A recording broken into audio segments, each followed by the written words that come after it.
So, my top 5 reasons to pray, number 4, is that prayer brings God's will to earth. Prayer accomplishes God's will. I find this truth in many places in the Bible, but especially in the Lord's Prayer, where the first couple lines say, Our Father who art in heaven, hallowed be thy name. Thy kingdom come, thy will be done in earth as it is in heaven.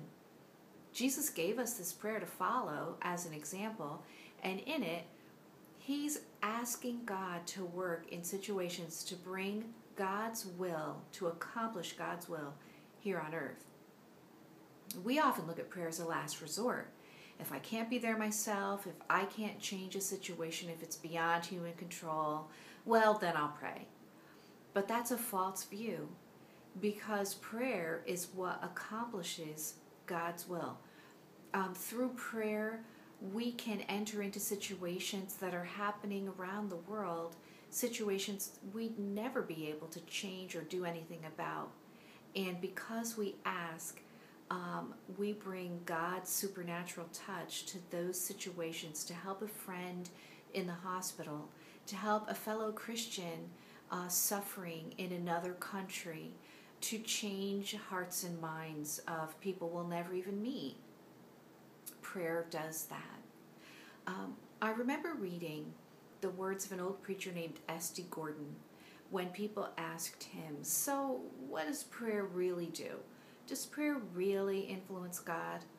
And S.D. Gordon said no and yes. He said prayer does not influence God's purposes because God's already determined to do every good and right and perfect thing. But prayer does influence his actions because often he waits for us to ask. He waits for us to consent to allow him to work in a situation. He waits for us to get out of the way and ask him to do it while we stand by and watch and give him the glory.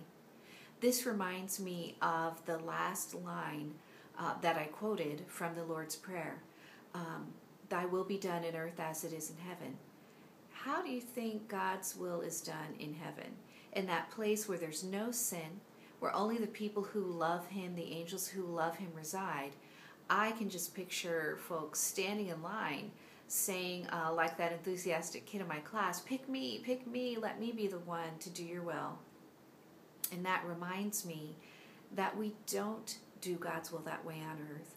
And we need prayer. We need his supernatural power, his supernatural compassion for every situation.